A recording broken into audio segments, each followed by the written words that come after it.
اگر آپ 1970 کی دہائی کی کاروں اور 1990 کی دہائی کی کاروں کو دیکھیں تو ان کے ڈیزائنوں میں واقعی میں ایک بہت بڑا فرق ہے۔ 70 کی دہائی والی باکسی ہیں اور 90 کی دہائی والی کروی ہیں۔ کار کے کچھ ماڈلز کا تو آپ عین سال بھی بتا سکتے ہیں کہ یہ تبدیلی کب واقع ہوئی۔ بے وکلی صابری کے 1991 کے ماڈل اور پھر 1992 کے ماڈل کو ظاہر کرتے ہوئے اس اشتہار کو دیکھیں۔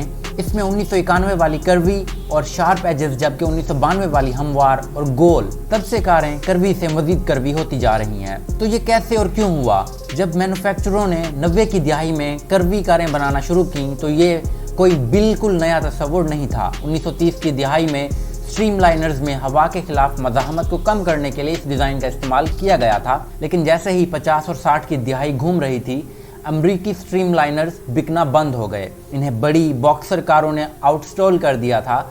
گیس کی قیمتیں اس وقت کافی نیچے گر رہی تھیں، لہٰذا ایندھن پر خرچ کی زیادہ پریشانی نہیں تھی۔ 1970 کی دہائی تک امریکیوں میں بنی ہر کار کے شارپ ایجز اور بہت کم کروز ہوتے تھے۔ وہ بنیادی طور پر 3 خانوں کی ایک سیریز کے طور پر ڈیزائن کیے گئے تھے: ہوڈ، کیبن اور ٹرنک۔ اس ماڈل نے امریکی مارکیٹ میں وقتاً اچھا کام کیا، لیکن یورپ میں ایندھن ہمیشہ مہنگا ہوتا تھا۔ 60 کی دہائی میں فرانس میں 1 گیلن کی قیمت 73.1 سینٹ تھی، جبکہ امریکہ میں صرف 31 سینٹ تھی۔ چنانچہ یورپی ڈیزائنرز نے کاروں کو آسانی سے موو کرنے میں مدد کے لیے مزید ایروڈینامک ڈیزائنوں کے ساتھ تجربہ کرنا شروع کیا تاکہ وہ کم گیس ضائع کریں۔ Porsche, B M W, Audi, Mercedes جیسے آٹو میکرز وہ سب کاروں کے ماڈلز تیار کرنے لگے جن میں مڑے ہوئے بیرونی حصے تھے۔ اس میں یورپی کامیاب ہوئے اور آخر کار امریکی کارساز کمپنیوں نے اعلیٰ درجے کے صارفین کو راغب کرنے کی کوشش کے لیے ایروڈینامک لک کاپی کرنا شروع کر دیا۔ لیکن بڑے پیمانے پر مارکیٹ ایک ڈیفرنٹ پکچر تھی اور یہ ڈیزائن اب بھی عام لوگوں کے لیے میسر نہیں تھا۔ یورپ میں اویو بہنسن نامی ایک ڈیزائنر وہ پہلا شخص تھا جس نے ایوریج ڈرائیور کے لیے کروی ڈیزائن کو متعارف کروایا، اور اس نے یہ کام 1982 کے فورڈ سیرا کے ساتھ کیا تھا۔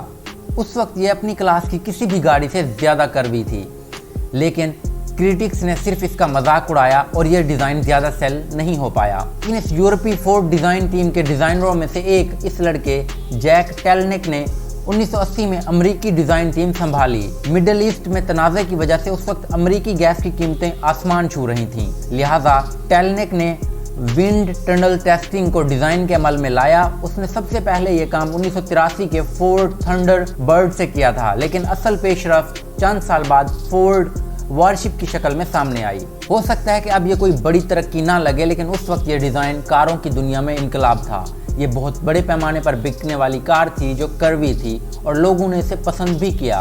انہوں نے اسے مستقبل کی کار کے طور پر روبو کاپ مووی میں بھی استعمال کیا۔ اس کار کی فروخت نے بنیادی طور پر فورڈ کو بچایا جو اس وقت تقریباً دیوالیہ ہونے والی تھی، اور اس نے کاپی کیٹ کروی کاروں کی پوری ایک لہر کو بھی جنم دیا۔ یہ اس وجہ سے بھی اور زیادہ مقبول ہو گئی کیونکہ مینوفیکچررز کو امریکہ میں ایندھن کی نئی معیشت کے قانون کا سامنا کرنا پڑا۔ 1978 میں شروع ہونے والے قواعد میں کاروں کی اوسط ایندھن کی کارکردگی کو اعلیٰ سے اعلیٰ درجے کو پورا کرنا پڑتا تھا، اور ایروڈینامک ڈیزائن فیول کی کارکردگی کو بڑھانے کا ایک بہت زیادہ سستا طریقہ تھا۔ 80 کی دہائی میں کمپیوٹر ماڈلنگ کے عروج نے کارسازوں کو بھی کروی لائنوں کے ڈیزائن اور تیاری میں آسانی پیدا کر دی۔ اتنے سالوں کے بعد اس شفٹ کا آج کی گاڑیوں پر اثر و رسوخ بالکل واضح ہے، یہاں تک کہ سائنس فکشن میں استعمال ہونے والی ان عجیب و غریب گول کاروں پر بھی۔ ان جدید فلموں میں جو بھی دکھایا جائے، حقیقت یہ ہے کہ یہ کروی ڈیزائن ابھی کئی دہائیوں یا صدیوں تک تبدیل ہوتا نظر نہیں آ رہا۔